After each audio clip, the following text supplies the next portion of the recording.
ಗೆಳೆಯರೇ ನಮಸ್ತೆ, ನಾನು ನಿಮ್ಮ ಗಗನ್ ಹೆಗ್ಗೋಡು. ಇವತ್ತಿನ ವಿಷಯ ಏನು ಅಂತ ಹೇಳಿದ್ರೆ ರಾಮಾಯಣ.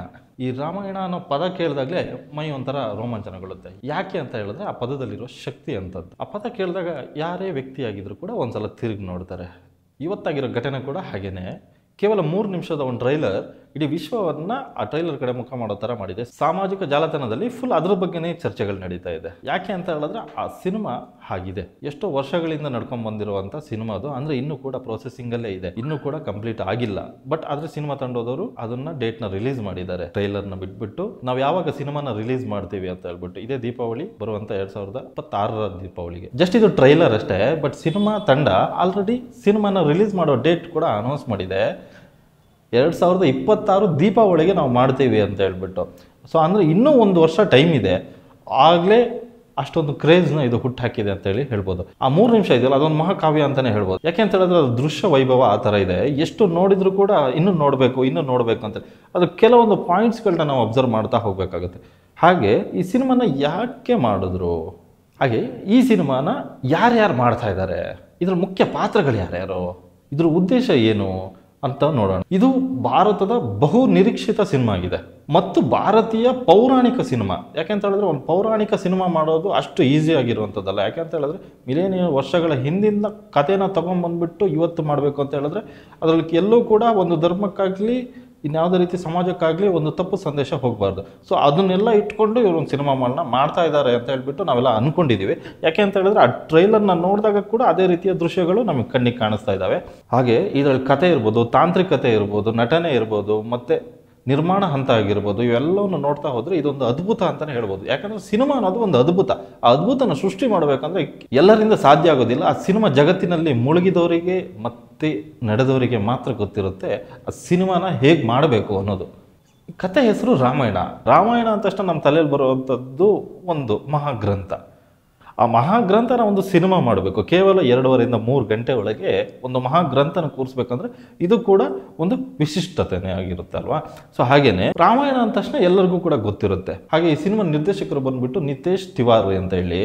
ಸೊ ಅವ್ರ ದೃಷ್ಟಿಕೋನದಲ್ಲಿ ಯಾವ ಥರ ಸಿನಿಮಾನ ಮೂಡ್ ಬಂದಿದೆ ಮತ್ತು ಅವ್ರ ಮುಂದಿನ ಯೋಚನೆ ಹೇಗೆ ಇಟ್ಟುಕೊಂಡು ಸಿನಿಮಾನ ಮಾಡಿದ್ದಾರೆ ಅಂದರೆ ಎಲ್ಲೂ ಕೂಡ ಕ್ಯಾರೆಕ್ಟರ್ಗಳಿಗೆ ಪ್ರಾಬ್ಲಮ್ ಆಗಬಾರ್ದು. ಯಾಕಂದರೆ ಮಲ್ಟಿ ಸ್ಟಾರ್ಗಳನ್ನ ಹಾಕೊಂಡು ಮಾಡಬೇಕಾದ್ರೆ ಕೆಲವೊಂದು ಕಡೆ ಪ್ರಾಬ್ಲಮ್ ಬರುತ್ತೆ. ಬಟ್ ಇಂಥ ಕಥೆಗಳಲ್ಲಿ ಕೆಲವೊಂದು ಸಲ ಅದನ್ನು ಯೋಚನೆ ಮಾಡಲಿಕ್ಕೂ ಕೂಡ ಆಗೋದಿಲ್ಲ. ಯಾಕಂದರೆ ಅವರು ಅಭಿಮಾನಿಗಳು. ಯಾಕಂದರೆ ಅದು ನಿಜವಾದ ಕಥೆ ಆಗಿರೋದ್ರಿಂದ ಒಂದು ಕ್ಯಾರೆಕ್ಟರ್ನ ಕಡಿಮೆ ಮತ್ತು ಮೇಲೆ ಮಾಡಲೇಬೇಕು. ಬಟ್ ಕ್ಯಾರೆಕ್ಟರ್ಗೆ ಕೊಡಬೇಕಾದಂಥ ಒಂದು ಜೀವನ ಕೊಡಲೇಬೇಕಾಗತ್ತೆ ಅಲ್ವಾ.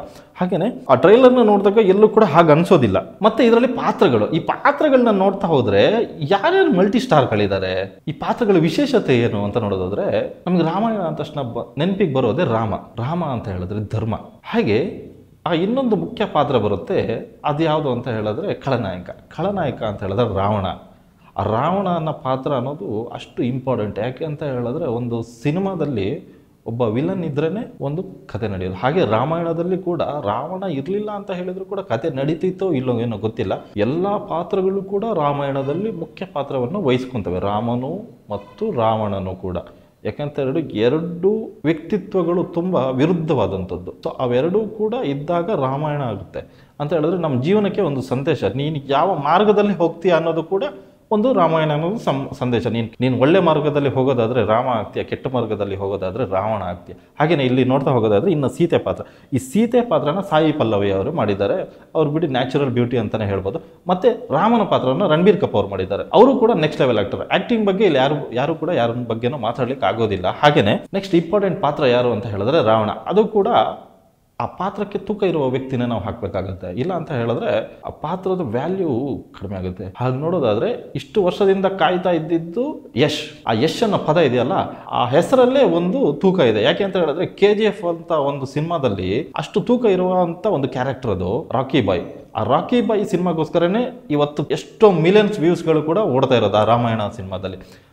ಅದೇ ಪಾತ್ರವನ್ನು, ಯಾವ ಪಾತ್ರ, ರಾವಣ ಪಾತ್ರವನ್ನು ಯಶ್ ಅವರು ನಿರ್ವಹಿಸ್ತಾ ಇದ್ದಾರೆ. ಇನ್ನು ಹನುಮಂತನ ಪಾತ್ರ ಮುಖ್ಯವಾಗಿ ಬರುವಂಥದ್ದು. ಯಾಕೆ ಅಂತ ಹೇಳಿದ್ರೆ ಒಂದು ಸ್ವಾಮಿನಿಷ್ಠೆ, ಇಸ್ ಲಾಯಲ್ಟಿ ಅಂತ ಹೇಳ್ಬಿಟ್ಟು. ಹಾಗೆ ಇದರಲ್ಲಿ ಇನ್ನೊಂದು ಮುಖ್ಯ ಪಾತ್ರ ಬರುತ್ತೆ. ಯಾವುದು ಅಂತ ಹೇಳಿದ್ರೆ ಹನುಮಂತ.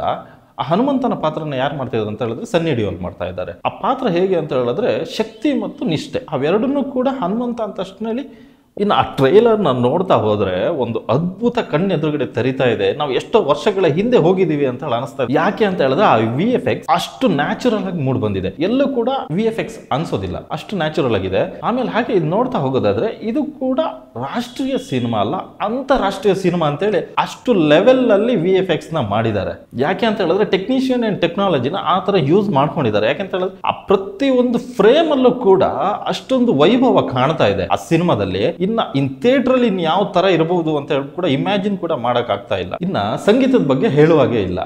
ಮ್ಯೂಸಿಕ್ ಕೇವಲ 3 ನಿಮಿಷದಲ್ಲಿ ಮ್ಯೂಸಿಕ್ ನ ತೋರಿಸ್ಬೇಕು, ಹೇಗ್ ತೋರಿಸ್ಬೇಕು, ಹೇಗ್ ಮಾಡಬೇಕು ಅಂತ ಹೇಳಿ ಗೊತ್ತಿರುವಂಥದ್ದು ಕೇವಲ ಇಬ್ಬರಿಗೆ ಅಂತೇಳಿ ನಾವು ಅನ್ಕೊಬಹುದು. ಯಾಕೆ ಅಂತ ಹೇಳಿದ್ರೆ ಅದನ್ನ ಕೇಳಿದ ತಕ್ಷಣ ನಮಗೆ ಫಸ್ಟ್ ನೆನಪಾಗೋದೇ AR ರೆಹಮಾನ್. AR ರೆಹಮಾನ್ ಅವರ ಸಂಗೀತನ ಯಾರು ಕೂಡ ಕೇಳದೇ ಇರೋಕ್ಕೆ ಸಾಧ್ಯನೇ ಇಲ್ಲ, ಅದು ಇಂಡಿಯಾದಲ್ಲಿ. ಹಾಗೆ ಇನ್ನೊಬ್ರು ಹ್ಯಾನ್ಸ್ ಜಿಮೇರ್ ಅಂತ ಹೇಳಿ, ಅವರು ಕೂಡ ಉತ್ತಮ ಸಂಗೀತ ನಿರ್ದೇಶಕರು. ಹಾಗೆ ನೋಡ್ತಾ ಹೋದ್ರೆ ಸಿನಿಮಾದಲ್ಲಿ ವಿಜುವಲೈಸೇಷನ್ ಎಷ್ಟು ಇಂಪಾರ್ಟೆಂಟೋ ಮ್ಯೂಸಿಕ್ ಕೂಡ ಅಷ್ಟೇ ಇಂಪಾರ್ಟೆಂಟ್. ಯಾಕೆ ಅಂತ ಹೇಳಿದ್ರೆ ಒಂದು ಪಾತ್ರಕ್ಕೆ ಜೀವವನ್ನು ತುಂಬಬೇಕಾಗಿರೋದು ಕೂಡ ಒಂದು ಸಂಗೀತ. ಹಾಗೆ ಆ ಪಾತ್ರವನ್ನ ಇವರಿಬ್ರು ತುಂಬಾ ಅಚ್ಚುಕಟ್ಟಾಗಿ ನಿರ್ವಹಿಸಿದ್ದಾರೆ ಅಂತೇಳಿ ನಾವಿಲ್ಲಿ ಅನ್ಕೊಬಹುದು. ಯಾಕೆಂದ್ರೆ ಅಷ್ಟು ಚೆನ್ನಾಗಿದೆ ಮ್ಯೂಸಿಕ್. ಇದು ಕೇವಲ ಸಿನಿಮಾ ಅಲ್ಲ, ಇದು ಭಾರತೀಯ ಸಂಸ್ಕೃತಿ, ಧರ್ಮ, ನೈತಿಕತೆ ಬಗ್ಗೆ ಹೇಳುವಂಥದ್ದು.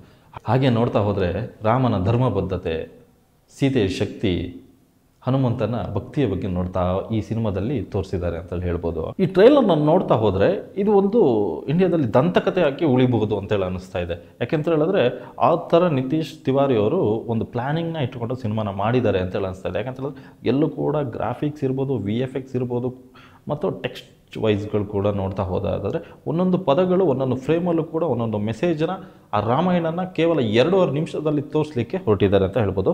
ಆಮೇಲೆ ಇದ್ರದ್ದು ಅಂದಾಜು ವೆಚ್ಚ ನಾವು ಅದ್ರ ಬಗ್ಗೆ ಯೋಚನೆ ಮಾಡಬೇಕು. ಅತಿ ಹೆಚ್ಚಿನ ವೆಚ್ಚ ಅಂತೇಳಿ ಅನ್ಕೊಬೋದು. ಯಾಕೆ ಅಂತ ಹೇಳಿದ್ರೆ 830 ಕೋಟಿ ಸದ್ಯಕ್ಕೆ ಇವತ್ತಿನ ದಿನ 830 ಕೋಟಿ ಅತಿ ಹೆಚ್ಚಿನ ಮೌಲ್ಯದ್ದು ಅಂತೇಳಿ ಅನ್ಕೊಬೋದು. ಅಷ್ಟು ಬಂಡವಾಳ ಹಾಕಿ ಒಂದು ಸಿನಿಮಾನ ಮಾಡಿದ್ದಾರೆ ಅಂತ ಹೇಳಿದ್ರೆ ಅದು ಇನ್ನು ಯಾವ ಥರ ಇರ್ಬೋದು. ನಾವು ಕೂಡ ಅಂತಾರಾಷ್ಟ್ರೀಯ ಮಟ್ಟದಲ್ಲಿ ಕಾಂಪಿಟೇಟ್ ಮಾಡ್ತಾ ಇದ್ದೀವಿ ಇಲ್ಲಿ ಅಂತ ಹೇಳ್ಬಿಟ್ಟು ಅನಿಸ್ತಾ ಇದೆ ಈ ಟ್ರೈಲರ್ನ ನೋಡಿದಾಗ. ಮತ್ತು ಈ ಸಿನಿಮಾಕ್ಕೆ ಮುಖ್ಯ ಬಂಡವಾಳ ಹಾಕ್ತವ್ರು ಯಾರು ಅಂತ ಹೇಳಿದ್ರೆ ನಮಿತ್ ಮಲ್ಹೋತ್ರಾ ಅಂತೇಳಿ, ಅವ್ರಿಗೂ ಕೂಡ ಒಂದು ಹ್ಯಾಟ್ಸ್ ಆಫ್ನ ಹೇಳಬೇಕು. ಯಾಕೆ ಅಂತ ಹೇಳಿದ್ರೆ ಇಷ್ಟೊಂದು ಅಮೌಂಟ್ನ ಹಾಕ್ಬಿಟ್ಟು ಭಾರತೀಯ ಸಂಸ್ಕೃತಿ ಧರ್ಮಗಳ ಬಗ್ಗೆ ಒಂದು ಸಿನಿಮಾ ಮಾಡ್ತಾ ಇದ್ದಾರೆ ಅಂತ ಹೇಳಿದ್ರೆ ಇಟ್ಸ್ ಎ ಗ್ರೇಟ್ ಅಲ್ವಾ. ಯಾರು ಕೂಡ ಧೈರ್ಯ ಮಾಡಲ್ಲ. ಯಾಕೆ ಅಂತ ಹೇಳಿದ್ರೆ ಸಿನಿಮಾನ ಆಲ್ರೆಡಿ ಬಂದಿದ್ದಾವೆ. ಆ ಸಿನಿಮಾನ ಯಾವ ಥರ ಹೊಸ ಕಾನ್ಸೆಪ್ಟಲ್ಲಿ ತೋರಿಸ್ಬೇಕು ಅಂತೇಳಿ ಅಂದ್ಕೊಂಡು ಒಂದು ಸಿನಿಮಾನ ರೆಡಿ ಮಾಡ್ತಾ ಇದ್ದಾರಲ್ಲ, ಇದು ಆ್ಯಕ್ಚುಲಿ ಗುಡ್. ಇನ್ನು ಆ ಟ್ರೈಲರಲ್ಲಿ ನಾವು ಮುಖ್ಯವಾಗಿ ಗಮನಿಸಬೇಕಾಗಿದ್ದು ನೋಡಿ, ಆ 3 ಪಾತ್ರಗಳನ್ನ ಹೇಳಿದ್ದಾರೆ, ಬ್ರಹ್ಮ, ವಿಷ್ಣು, ಶಿವ. ಅವ್ರಿಗೆ ಒಂದೊಂದು ಟ್ಯಾಗ್ಲೈನ್ ಕೊಟ್ಟಿದ್ದಾರೆ. ಏನಂತ ಹೇಳಿದ್ರೆ ಬ್ರಹ್ಮ ಗಾಡ್ ಹೂ ಕ್ರಿಯೇಟರ್ಸ್ ಅಂತೇಳಿ, ಯಾರನ್ನು ಸೃಷ್ಟಿ ಮಾಡ್ತಾ ಇದ್ದಾರೆ ಅಂತೇಳಿ, ಒಬ್ಬ ಸೃಷ್ಟಿಕರ್ತರು ಅಂತ ಹೇಳ್ಬಿಟ್ಟು. ನೆಕ್ಸ್ಟ್ ವಿಷ್ಣುಗೆ ಬಂದಾಗ ಒಬ್ಬ ರಕ್ಷಕ ಅಂತ ಹೇಳ್ಬಿಟ್ಟು. ಹಾಗೆ ಇನ್ನು ಶಿವ ನಾಶವನ್ನು ಮಾಡಲಿಕ್ಕೆ ಅಂತ ಹೇಳಿದ್ರೆ ಇಲ್ಲಿ ನೋಡಿ ಆ ಪಾತ್ರಗಳಲ್ಲಿ ಹೇಳ್ತಾ ಹೋಗಿದ್ದಾರೆ ಕಥೆನ. ಹೇಗೆ ಅಂತ ಹೇಳಿದ್ರೆ ಸೃಷ್ಟಿ, ರಕ್ಷಣೆ ಮತ್ತು ನಾಶ, ಈ ಮೂರನ್ನು ಕೂಡ ಎಷ್ಟು ನೀಟಾಗಿ ಆ ಒಂದೊಂದು ಆ ಗ್ರಾಫಿಕ್ಸ್ ಏನಿರ್ಬೋದು ಅದ್ರ ಮುಖಾಂತರ ಹೇಳ್ತಾ ಹೋಗಿದಾರಲ್ಲ, ಇದು ನಿಜವಾಗ್ಲೂ ಅದ್ಭುತ ಅಂತಲೇ ಹೇಳ್ಬೋದು. ಹಾಗೆ ಸ್ವಲ್ಪ ಮುಂದೆ ಬರ್ತಾ ಇದ್ರೆ ಅಲ್ಲಿ ಇನ್ನೊಂದು ವರ್ಡ್ ಟೆಕ್ಸ್ಟ್ ಬರುತ್ತೆ. ಏನು ಅಂತ ಹೇಳಿದ್ರೆ ಎಲ್ಲ ಯುದ್ಧವನ್ನು ಕೊನೆಗೊಳಿಸುವ ಯುದ್ಧ ಮತ್ತೆ ಪ್ರಾರಂಭವಾಯಿತು ಅಂತೇಳಿ. ಹಾಗಾದ್ರೆ ಇದ್ರ ಅರ್ಥ ಏನಿರ್ಬೋದು? ಯುದ್ಧಗಳೆಲ್ಲ ಮುಗಿದೋಗ್ದು ಈಗ ಹೊಸ ಯುದ್ಧಗಳು ಸ್ಟಾರ್ಟ್ ಆಗ್ತಾ ಇದೆ ಅಂತನಾ, ಅಥವಾ ಪ್ರಪಂಚದ ಇವಾಗಿನ ಎಕ್ಸಾಕ್ಟ್ ಪರಿಸ್ಥಿತಿಗಳನ್ನ ಅವಲಂಬಿಸ್ಕೊಂಡ್ಬಿಟ್ಟು ಇಲ್ಲಿ ಏನಂತೂ ಹೇಳಲಾಗಿದೆಯಾ? ಇವಾಗಿನ ಏನು ವಾರಗಳು ನಡೀತಾ ಇದೆ, ಆ ವಾರಗಳು ಅಂದರೆ ಮುಗಿತಾ ಇತ್ತು, ಆದರೆ ಅದಕ್ಕಿಂತ ಮುಖ್ಯವಾಗಿದ್ದು ಇನ್ನೊಂದು ಯುದ್ಧ ಸ್ಟಾರ್ಟ್ ಆಗ್ತಾ ಇದೆ ಅಂತ ಹೇಳಿದ್ರೆ ಇದು ಯಾವ ಅರ್ಥದಲ್ಲಿರ್ಬೋದು? ಇನ್ನು ನೆಕ್ಸ್ಟ್ ಜನ್ರೇಷನ್ ಅಂತ ಹೇಳಿದ್ರೆ ಯುದ್ಧಗಳು ಹೇಗಾಗಿರ್ಬೋದು? ಧರ್ಮಗಳ ನಡುವೆ ಯುದ್ಧಗಳು ನಡಿಬೋದಾ ಅಂತ ಹೇಳ್ಬಿಟ್ಟು ಏನಾದರೂ ಈ ಇದರಲ್ಲಿ ಇಂಟಿದೆಯಾ? ಯಾಕಂತ ಹೇಳಿದ್ರೆ ಅವನ್ನೆಲ್ಲವನ್ನೂ ಕೂಡ ಸೂಕ್ಷ್ಮವಾಗಿ ಪರಿಗಣಿಸ್ತಾ ನೋಡ್ತಾ ಹೋದರೆ ಈ ಥರ ಕೆಲವೊಂದು ಡೌಟ್ಗಳು ಸ್ಟಾರ್ಟ್ ಆಗ್ತಾ ಬರುತ್ತೆ. ಇನ್ನು ಕತೆ ಬಂದುಬಿಟ್ಟು ಶ್ರೀಧರ್ ರಾಘವನ್ ಅಂತೇಳಿ ಈ ಕತೆ ನಮ್ಮ ಬರೆದವರು, ಏನು ರಾಮಾಯಣ ಮಹಾಗ್ರಂಥ ಇದೆಯಲ್ಲ ಅದನ್ನು 2.5 ಗಂಟೆಗೆ ಕನ್ವರ್ಟ್ ಮಾಡಿ ಬರೆದವರು ಯಾರು ಅಂತ ಹೇಳಿದ್ರೆ ಶ್ರೀಧರ್ ರಾಘವನ್ ಅಂತೇಳಿ. ಮತ್ತು ಮುಂದೆ ನೋಡೋದಾದ್ರೆ ಅಲ್ಲೇ ಡೇಟ್ ಅನೌನ್ಸ್ ಮಾಡಿದ್ದಾರೆ, ಪಾರ್ಟ್ 2 ಕೂಡ ಇದೆ ಅಂತ ಹೇಳ್ಬಿಟ್ಟು. ಅದು ಯಾವಾಗ 2027ಕ್ಕೆ ಪಾರ್ಟ್ 2 ಬರುತ್ತೆ ಅಂತ ಹೇಳ್ಬಿಟ್ಟು. ಅಂದರೆ ಇನ್ನೂ ಕತೆ ಕೂಡ ಮುಗ್ದಿಲ್ಲ, ಇಲ್ಲಿ ಕೇವಲ ಅರ್ಧ ಮಾತ್ರ ತೋರಿಸ್ಬೋದು ಅಲ್ವಾ. ಇನ್ನೂ ಅರ್ಧ 2026 ದೀಪಾವಳಿಗೆ ಈ ಸಿನಿಮಾ ರಿಲೀಸ್ ಅಂತ ಹೇಳಿದ್ದಾರೆ. ಹಾಗೆ ನೀವು ಕೂಡ ಒಂದ್ಸಲ ಆ ಟ್ರೈಲರ್ನ ನೋಡಬೇಕು. ಯಾಕೆ ಅಂತ ಹೇಳಿದ್ರೆ ಅಷ್ಟು ವಿಜುವಲೈಸೇಷನ್ ಅದರಲ್ಲಿದೆ, ಅಷ್ಟೊಂದು ಅರ್ಥಗಳಿದೆ. ಯಾಕೆ ಅಂತ ಹೇಳಿದ್ರೆ ಅಷ್ಟೊಂದು ಇಂಪ್ಯಾಕ್ಟ್ಫುಲ್ ಆಗಿ ಆ ಸಿನಿಮಾ ಬರುತ್ತೆ ಅಂತ ಹೇಳ್ಬಿಟ್ಟು ನಮ್ಮ ಅನಿಸಿಕೆ. ನೋಡ್ಲಿಕ್ಕೆ ತುಂಬ ಚೆನ್ನಾಗಿದೆ. ನೀವು ಒಂದ್ಸಲ ಹೋಗ್ಬಿಟ್ಟು ನೋಡಿ ಏನನ್ನಿಸ್ತು ಅಂತ ಹೇಳ್ಬಿಟ್ಟು ನೀವು ಕೂಡ ಕಾಮೆಂಟ್ ಮಾಡಿ. Thank you. ನಮ್ಮ ಚಾನಲ್ನ ಸಬ್ಸ್ಕ್ರೈಬ್ ಮಾಡಿ, ಲೈಕ್ ಮಾಡಿ, ಸಪೋರ್ಟ್ ಮಾಡಿ. ನೀವು ಸಪೋರ್ಟ್ ಮಾಡಿದ್ರೆ ಅಥವಾ ಇನ್ನು ಯಾವುದೇ ರೀತಿಯಾದಂಥ ಸಜೆಷನ್ಗಳಿದ್ದರೆ ಕಾಮೆಂಟ್ ಮುಖಾಂತರ ನಮಗೆ ತಿಳಿಸಿ, ನಾವು ಅದನ್ನು ಅಪ್ಡೇಟ್ ಮಾಡ್ಕೊತೀವಿ. Thank you. ನಿಮ್ಮ ಪ್ರೀತಿಯ ಗಗನ್.